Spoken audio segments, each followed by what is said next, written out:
इस लेख में ब्रायन चेस्की और अल्फ्रेड लिन ने एयरबीएनबी की संस्कृति के निर्माण पर चर्चा की है। उन्होंने बताया कि एक सफल व्यवसाय के लिए संस्कृति कितनी महत्वपूर्ण होती है। जब आप एक टीम बनाते हैं और अपने उत्पाद को विकसित करते हैं, तो यह आवश्यक है कि आप एक मजबूत संस्कृति स्थापित करें। संस्कृति को परिभाषित करने के लिए उन्होंने कहा कि यह मूल्यों का एक सेट है जो टीम के सदस्यों के विश्वासों और व्यवहारों को दर्शाता है। उन्होंने महात्मा गांधी के उद्धरण का उल्लेख किया, जिसमें कहा गया है कि आपके विश्वास आपके विचार बनते हैं और ये विचार आपके कार्यों और आदतों में बदल जाते हैं। यदि कंपनी में अच्छी संस्कृति नहीं है, तो आप अपने लक्ष्यों को प्राप्त नहीं कर सकते। संस्कृति निर्णय लेने में मदद करती है और लोगों को एकजुट करती है। एक मजबूत संस्कृति सही कर्मचारियों को बनाए रखने में भी मदद करती है। उन्होंने सांस्कृतिक मूल्यों को परिभाषित करने के लिए नेताओं की भूमिका पर जोर दिया और बताया कि यह महत्वपूर्ण है कि ये मूल्य कंपनी के मिशन का समर्थन करें। उदाहरण के लिए, जापोस ने ग्राहक सेवा को प्राथमिकता दी और इसके लिए एक विशेष संस्कृति विकसित की। उन्होंने बताया कि जापोस ने अपने कर्मचारियों से मूल्यों की पहचान करने के लिए पूछा और अंततः 37 मूल्यों को 10 में संकुचित किया। यह प्रक्रिया 1 साल तक चली, क्योंकि हर मूल्य के पीछे गहराई से विचार करना आवश्यक था। उन्होंने टीम वर्क के महत्व पर भी चर्चा की और बताया कि कैसे एक उच्च प्रदर्शन करने वाली टीम में विश्वास और संवाद होना आवश्यक है। इस संदर्भ में उन्होंने पैट्रिक लेंचियोनी की पुस्तक the 5 dysfunctions of A team का उल्लेख किया, जिसमें टीमों के टूटने के कारणों पर चर्चा की गई है। यदि टीम में विश्वास नहीं है, तो संवाद और संघर्ष भी नहीं हो पाते। इस प्रकार एक मजबूत संस्कृति और मूल्यों का निर्माण करना आवश्यक है ताकि टीम एकजुट होकर अपने लक्ष्यों की ओर बढ़ सके। संस्कृति के महत्व पर चर्चा करते हुए ब्रायन चेस्की ने बताया कि यदि टीम में संघर्ष और बहस नहीं होती है, तो सही उत्तर तक पहुंचना मुश्किल होता है। लोग प्रतिबद्धता से डरते हैं और जब वे किसी चीज के लिए प्रतिबद्ध होते हैं, तो उन्हें जिम्मेदारी नहीं दी जाती, जिससे परिणाम प्राप्त करना कठिन हो जाता है। उन्होंने इसे एक काले बॉक्स के रूप में देखा, जहां कंपनी की संस्कृति एक महत्वपूर्ण इनपुट है, जो अंततः वित्तीय परिणामों और उत्पाद की गुणवत्ता को प्रभावित करती है। उन्होंने सुझाव दिया कि मिशन को मूल्यों में शामिल करना आवश्यक है और यह कि कंपनियों को अपने मूल्यों पर गहराई से विचार करना चाहिए। कई कंपनियां केवल तकनीकी कौशल के लिए साक्षात्कार करती हैं, लेकिन संस्कृति के अनुकूलता की जांच नहीं करती। यदि कोई व्यक्ति कंपनी के मिशन में विश्वास नहीं करता है, तो वह अपने काम में दिल से नहीं लगेगा। चेस्की ने संस्कृति को एक दैनिक आदत बनाने की आवश्यकता पर जोर दिया, जैसे कि ग्राहक सेवा या फिटनेस। यदि आप इसे दैनिक रूप से नहीं करते हैं, तो आप अस्वस्थ हो जाएंगे। उन्होंने एयरबीएनबी की शुरुआत की कहानी साझा की, जिसमें बताया कि यह एक बड़ा विचार नहीं था, बल्कि किराए का भुगतान करने के लिए एक अस्थायी समाधान था। उन्होंने अपने सह संस्थापकों के साथ काम करने के अनुभव को साझा किया, जिसमें उन्होंने बताया कि एक सफल टीम में ऐसे लोग होने चाहिए जो आपको चुनौती दें और आपकी क्षमता को बढ़ाएं। प्रारंभिक दिनों में वे एक परिवार की तरह काम करते थे, जो एक साझा मिशन के तहत एकजुट थे। जैसे जैसे कंपनी बढ़ी, उन्होंने महसूस किया कि केवल उत्पाद बनाना ही पर्याप्त नहीं है, एक महान कंपनी का निर्माण करना भी आवश्यक है। उन्होंने देखा कि दीर्घकालिक कंपनियों में एक स्पष्ट मिशन और मूल्य होते हैं, जो उन्हें विशेष बनाते हैं। चेस्की ने एप्पल, अमेज़न और नाइकी जैसी कंपनियों के उदाहरण दिए, जिन्होंने अपने मूल्यों को बनाए रखा और लंबे समय तक सफल रही। इस प्रकार उन्होंने ये निष्कर्ष निकाला कि एक मजबूत संस्कृति और स्पष्ट मूल्यों के साथ एक कंपनी का निर्माण करना आवश्यक है ताकि वह समय के साथ टिक सके। संस्कृति को डिजाइन करने की आवश्यकता पर जोर देते हुए चेस्की ने बताया कि जब वे अल्फ्रेड लिन के साथ जापोस की संस्कृति के बारे में सीखने के लिए लास वेगास गए, तो उन्होंने समझा कि संस्कृति में 2 मुख्य भाग होते हैं, व्यवहार और सिद्धांत। व्यवहार समय के साथ बदल सकते हैं, लेकिन कुछ सिद्धांत और विचार ऐसे होते हैं जो हमेशा स्थिर रहते हैं। उन्होंने जापोस के अनुभव से सीखा कि जब कंपनी 100 कर्मचारियों की थी, तब उन्होंने अपने 10 मूल्यों को लिखा था और यह एक महत्वपूर्ण कदम था। चेस्की ने बताया कि एयरबीएनबी ने अपने पहले कर्मचारी को नियुक्त करने से पहले अपने मूल्यों को लिखने में समय बिताया। उन्होंने पहले इंजीनियर की नियुक्ति को कंपनी के डीएनए में एक महत्वपूर्ण कदम माना, क्योंकि यह व्यक्ति भविष्य में कंपनी के हजारों कर्मचारियों का प्रतिनिधित्व करेगा। उन्होंने विविधता के महत्व पर भी चर्चा की, ये बताते हुए कि विविधता में विश्वास और पृष्ठभूमि होनी चाहिए, लेकिन मूल्यों में एकरूपता होनी चाहिए। एयरबीएनबी के 6 मूल मूल्यों में से पहले का मूल्य मिशन का समर्थन करना है। इसका अर्थ है कि वे ऐसे लोगों को नियुक्त करना चाहते हैं जो उनके मिशन के लिए प्रतिबद्ध हो। चेस्की ने एक कहानी साझा की जिसमें एक मेजबान सेबेस्टियन ने बताया कि कैसे उसके मेहमानों ने उसे संकट के समय में समर्थन दिया, जो एयरबीएनबी के मिशन को दर्शाता है। उनका मिशन कहीं भी संबंधित होना है, जो केवल कमरे बुक करने से कहीं अधिक है। उन्होंने ये भी बताया कि जब वे लोगों को नियुक्त करते हैं तो ये सुनिश्चित करना आवश्यक है कि वे इस मिशन को समझते हैं और जीते हैं। चेस्की ने एक प्रश्न का उल्लेख किया जो उन्होंने अपने पहले 300 कर्मचारियों से पूछा, जिसमें उन्होंने पूछा कि यदि उनके पास जीने के लिए केवल 10 साल है तो क्या वे इस नौकरी को लेना चाहेंगे। यह प्रश्न ये सुनिश्चित करने के लिए था कि लोग केवल नौकरी के लिए नहीं बल्कि अपने जीवन के उद्देश्य के लिए काम कर रहे हैं। उन्होंने एक पुरानी उपमा का उल्लेख किया जिसमें दो लोग ईंटें बिछा रहे हैं। एक कहता है कि वह दीवार बना रहा है, जबकि दूसरा कहता है कि वह एक कैथेड्रल बना रहा है। यह दर्शाता है कि कुछ लोग केवल नौकरी के लिए काम कर रहे हैं, जबकि अन्य अपने काम को एक बुलावे के रूप में देखते हैं।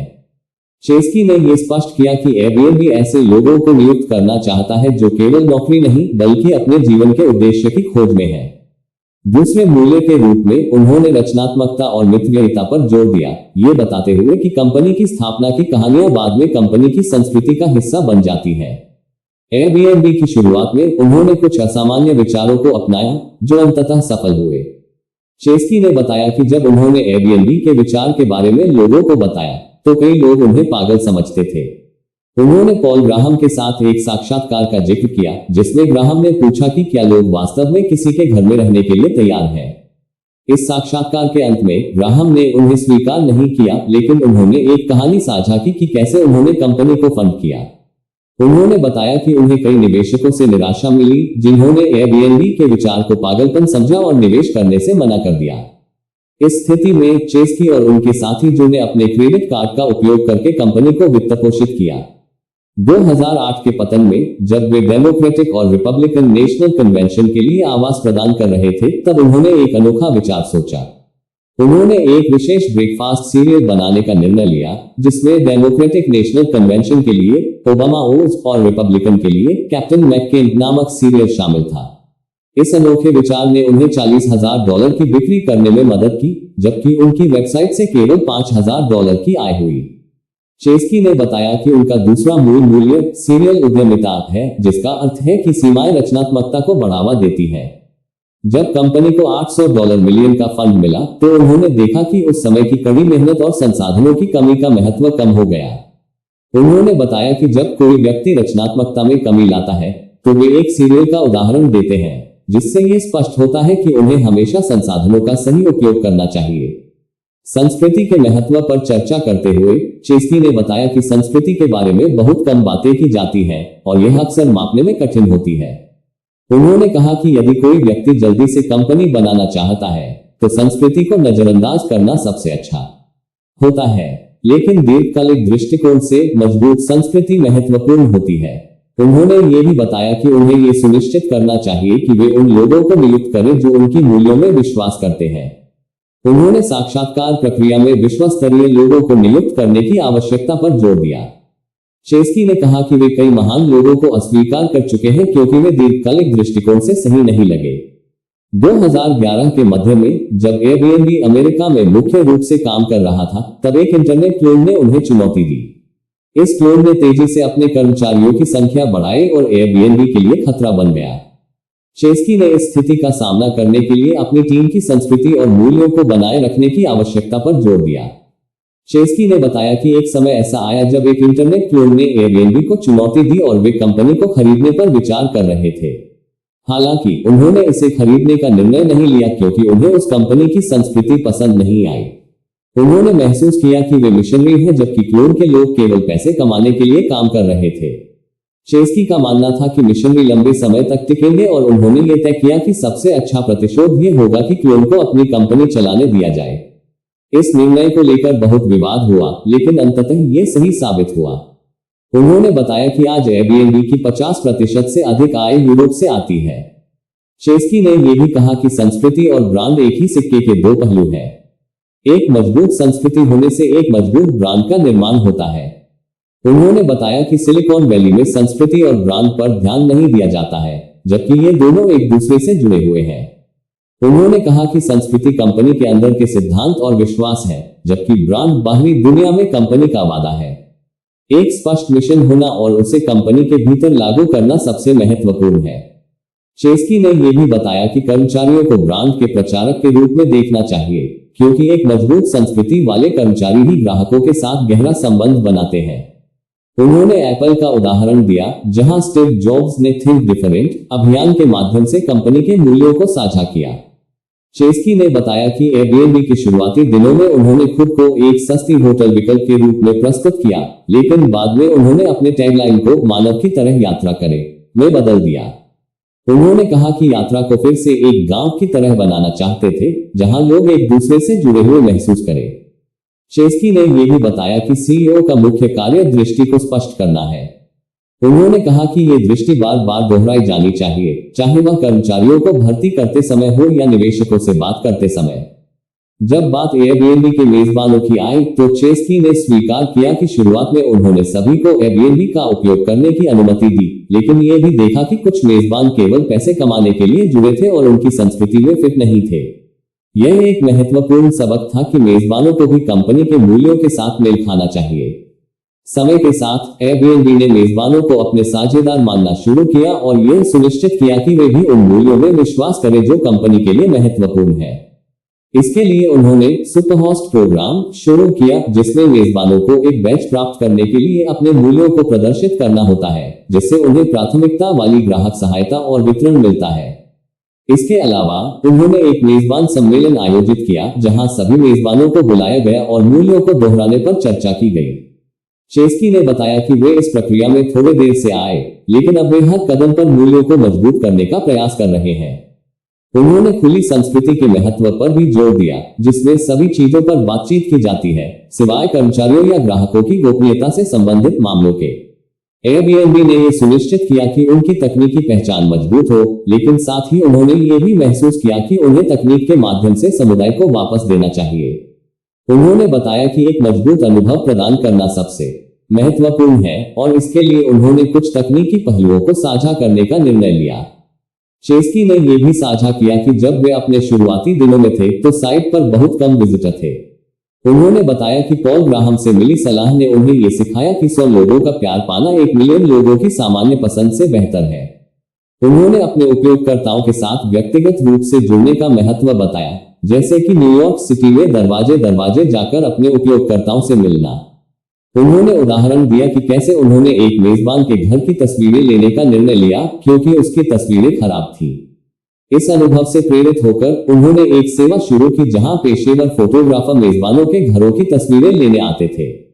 यह सेवा बिना किसी तकनीकी सहायता के शुरू की गई थी और बाद में इसे स्केल करने के लिए उपकरण विकसित किए गए।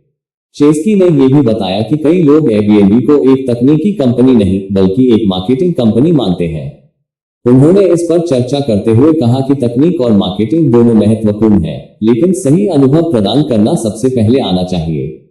चेस्की ने नेटवर्क प्रभाव, मूल्य निर्धारण शक्ति और ब्रांड की स्थिति पर चर्चा की, ये बताते हुए कि एयरबीएनबी को कई चुनौतियों का सामना करना पड़ता है।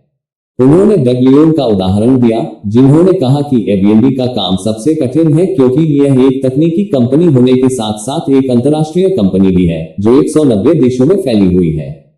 उन्होंने बताया कि एयरबीएनबी को भुगतान प्रणाली के रूप में भी कार्य करना पड़ता है, जहां हर साल अरबों डॉलर का लेन देन होता है। इसके साथ ही उन्हें धोखाधड़ी और जोखिम प्रबंधन की गंभीर समस्याओं का सामना करना पड़ता है। चेस्की ने यह भी उल्लेख किया कि एयरबीएनबी में 425,000 लोग हर रात एक दूसरे के बिस्तरों में सोते हैं, जिससे विश्वास और सुरक्षा के मुद्दे उत्पन्न होते हैं, खासकर जब विभिन्न सांस्कृतिक पृष्ठभूमियों के लोग एक साथ आते हैं। इसके अलावा उन्होंने विभिन्न शहरों में अलग अलग नियमों और कानूनों का सामना करने की चुनौती का भी जिक्र किया, जो अक्सर पुरानी तकनीक के समय में लिखे गए थे। खोज और खोजने की प्रक्रिया में भी जटिलताएं हैं, क्योंकि एयरबीएनबी के पास पेरिस में 40,000 घर हैं, लेकिन इनमें से कोई भी एक सर्वश्रेष्ठ विकल्प नहीं है। चेस्की ने यह स्पष्ट किया कि एयरबीएनबी केवल एक ऑनलाइन उत्पाद नहीं है, बल्कि यह वास्तविक दुनिया में अनुभव प्रदान करता है।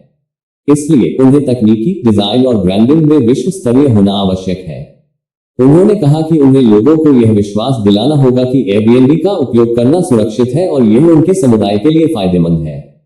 इस प्रकार एयरबीएनबी को न केवल तकनीकी और डिजाइन में उत्कृष्टता प्राप्त करनी है, बल्कि उन्हें विश्वास और सुरक्षा के मुद्दों को भी विश्व स्तरीय स्तर पर संभालना है। चेस्की ने यह भी कहा कि वे दुनिया के सबसे अच्छे इंजीनियरों और तकनीकी प्रतिभाओं को नियुक्त करने का प्रयास करते हैं और वे एयरबीएनबी को एक मार्केटिंग कंपनी के रूप में नहीं देखते हैं।